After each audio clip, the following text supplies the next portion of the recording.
Hi friends, అందరికీ నమస్కారం. ఒక్కసారి పప్పుచారుని ట్రై చేయండి ఫ్రెండ్స్. మీకు చాలా అంటే చాలా బాగా నచ్చుతుంది.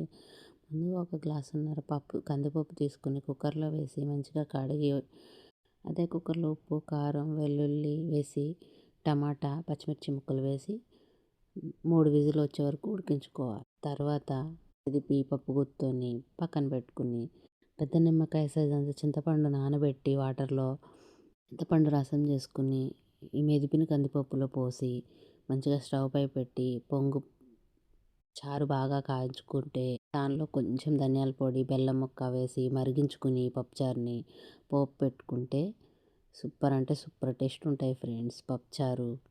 దీని కాంబినేషన్ దీనికి కాంబినేషన్ ఎండు చేప ఫ్రై చేసుకుంటే సూపర్ ఉంటుంది ఫ్రెండ్స్. వేడి వేడి వైట్ అన్నంలోకి పప్పుచారు ఎండు చేప కాంబినేషన్ అద్దరిపోద్ది.